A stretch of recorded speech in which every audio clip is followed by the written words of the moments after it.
should probably make another video because that Wheel of Time one's going viral. Oh shit! Is this thing? Oh, it is on. Oh well, look at that. George is calling me. Let me answer this real quick. Hello? Hey, what's up, man? How's it going? Yeah, nothing much. Just sitting here waiting on wins. Same old. That post the other day you did about 317 million new prequel series. That's fucking hilarious. Oh, really? You did? You watched Wheel of Time? Oh, well, of course you were influenced by Robert Jordan's work, right? All right. Shit, I don't know if I want to say that. All right, man. You too. Peace. Valor Morgulis, man. All right. Yeah, this just in. Game of Thrones fans are gonna wage war on Wheel of Time fans. I'm talking about a rehashing of Star Trek versus Star Wars. Let's do this. The people in the comments section of my latest Wheel of Time video, well, second latest, I did, does the Wheel of Time suck? And apparently, literally no one watched the video because in that video, I say, hey, this is actually a pretty good show. Just don't compare it to Game of Thrones. That's where you'll fail miserably. Everybody in the comment section disliked and went straight down there and was like, yeah, this guy's an idiot, blah, blah, blah. Wheel of Time is way better than Game of Thrones. So whatever, all of that aside, Game of Thrones, regardless whether you like the ending or not, is having a cinematic universe. And in this video in particular, I want to discuss the different ideas that it could be done, right? So we'll talk about a few different spin-off series. The main reason that made me want to make this video is just a few days ago, George R. R. Martin updated his Not a Blog post saying he's been working on Winds of Winter as well as more Game of Thrones prequel series. Now, obviously, the number that he gives us is an exaggeration, but that doesn't mean that we won't be getting more confirmed prequel series coming soon, especially with the Game of Thrones convention in February. Now, if I do any sort of speculation or mention the leaks, take that information with a grain of salt because it could be a load of horse shit, but nonetheless, here's your sign in long nights.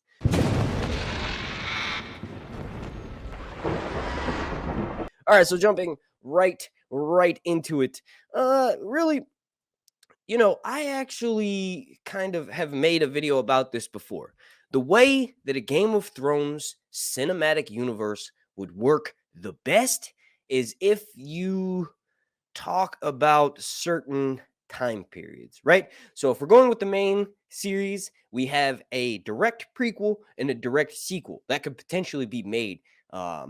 In particular, the only show that I think would work as a direct sequel to the main series, Game of Thrones, would be if you take a character like Arya and figure out what's west of Westeros. So you're basically just world building in this show. It'd be a one-off miniseries. Maybe we could hear news of different characters, but it would mostly just feature Arya and that ship of House Stark ships that she left with at the end of Game of Thrones Season 8, and she could literally figure out what's on the other side of the planet. Maybe it could be like 5 episodes, each one an hour length, and it more so just develops her character. I think that kind of actually sounds really, really, really lame.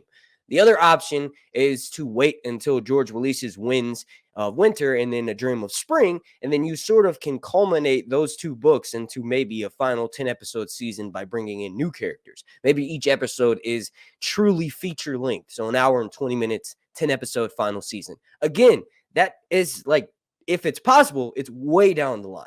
One of the most, just looking over my notes here, one of my most favorite ideas for a prequel has been for a while, like a direct prequel for the Game of Thrones series, is Robert's Rebellions, right? So we've gotten almost every single character that would play a role in that series in the main series, right? So we've gotten a Lyanna Stark, right? We've gotten a younger version of Ned. We haven't seen what Robert would look like younger, but I'm pretty sure they would nail the casting of that, right? Then we get to find out more about how important Jon Snow's lineage is, right? So since Game of Thrones has already been made and completed, and recently, this show would just serve as a companion one. It would only be one season. That's the only thing that would make sense. And it would basically just shine more importance and significance onto the role of Jon Snow's lineage. And then eventually, if they did do maybe a final, super later final season after the last 2 books come out, then they could incorporate that prequel series into, shedding more light on some of that stuff.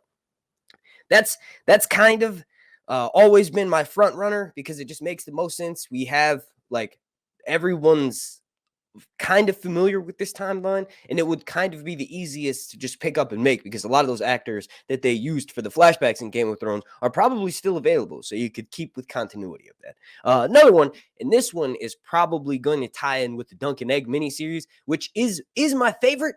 I just feel like it's kind of like it's going to be confirmed. We just haven't like heard that much about it. It's the one that makes the most sense as a potential. Like obviously, I just said Robert's Rebellion would be my favorite, but really it's tied with Dunk and Egg. Dunk and Egg, the Hedge Knight series, the Mystery Knight.